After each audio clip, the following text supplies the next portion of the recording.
Good morning. Welcome to Saturday, day 31 of our Lockdown Diaries.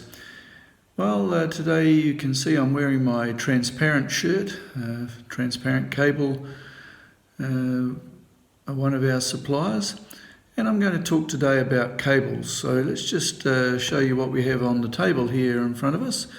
And we have a few different cables, and you'll find this applicable to what I'm going to talk about today. So this here is an FM aerial. You'll see it's just a piece of wire.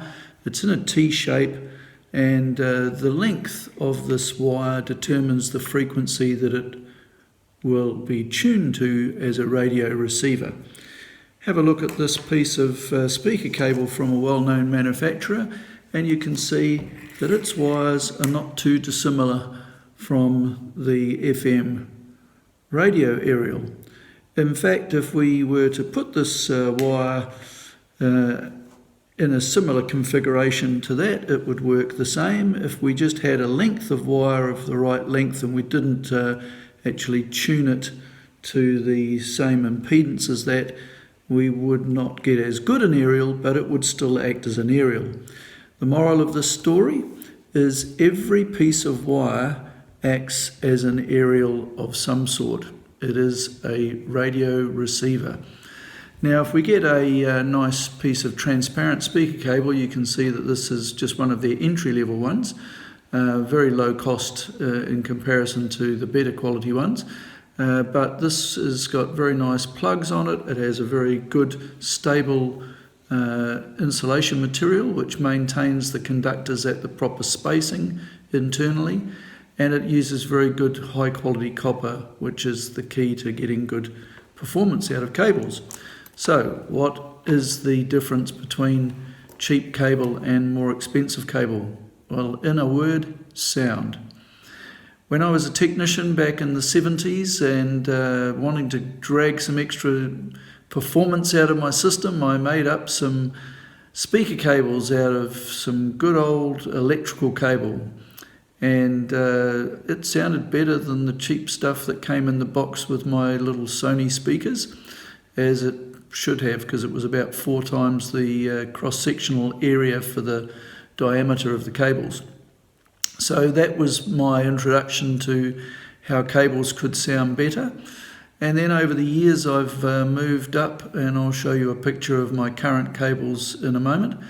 Tomorrow I'll deal on interconnect cables, but for today it'll be speaker cables. Now, why is there so much hype around speaker cables? Well, I guess a reason for it is that it's a reasonably cost-effective upgrade to do to your system, and cables do make a difference. If you have really long lengths of cable, then the differences become more marked because you've got more resistance and more length of cable to interact with the amplifier and the speakers. So the equation changes. But it is an electrical equation at the end of the day.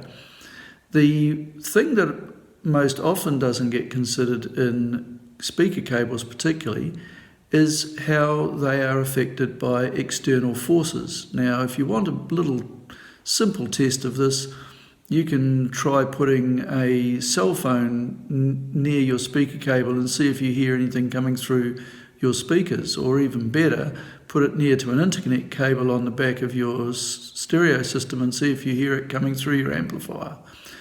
Either way, the wires are the only things that are acting as an aerial to pick up those signals. And we are bombarded with signals ranging from low frequency AM signals that are down in the kilohertz range, right up into the megahertz range with things like cell phones and microwaves and transmission systems of TV and so forth. So we are bombarded by radio waves, and our systems are no different. They are affected by these as well. So if you can get a system connection with your speaker cables which minimizes the effects of unwanted frequencies, then you're really into clover, as it were, in audio terms, that is. So I'll show you my speaker cables and go into an explanation of why they are a little bit different. Okay, so here I have my transparent XL cables. These are speaker cables that are, as you can see, pretty hefty sized wire, thicker than my thumb, and a big network. Now, what does this network do? Well, it is there to block out unwanted radio frequencies. So it's not actually connected in series with the wires, so the sound doesn't have to go through any circuitry, but it has a shunt to earth, because one of these wires is the negative, or the earth as we would simply refer to it. It's not a genuine earth in technical terms, but it is the negative. And so it will be tuned, the circuit inside here is tuned to reject frequencies that are outside of the range that we want to pass to our speakers. So if a signal comes in that's at 4 megahertz, this network in here is going to say, no, that's not musical content, I don't want that, shunt it back to earth. So a lot of people think that these are just gimmicks, but no, they actually have a sound technical reason behind them. They are indeed something that works. So don't be sort of put off by things that appear to be gimmicks if they have a solid technical reason. However, there are an awful lot of snake oil salesmen out there selling all sorts of fancy jackets on the outsides of cables that make zero difference and have no technical rationale at all for being used, and that's a whole different story. But we'll go into a bit more about this tomorrow when we deal on interconnect cables. But that's just a little insight into the type of cables that I'm using, and here you can see the back of my speakers, and there is the connections. Very nice quality, superb materials, and the sound quality absolutely stunning. Okay, time for some music now. This is by a group called Bob Moses, and the track's called Days Gone By.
I really love Bob Moses, but there's another album that I'm quite keen on as well. It's by the Flaming Lips, and it's called Ego Tripping at the Gates of Hell. That's the album there. So I'll just play you a track off that. You're listening to another Bob Moses track in the background there at the moment. That's a great album actually, so check it out.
Now a bit of music from Thievery Corporation.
Thank you for watching my video today. If you've enjoyed this, please give me a thumbs up and subscribe and click the notification bell so that you get advised of new videos as they're posted.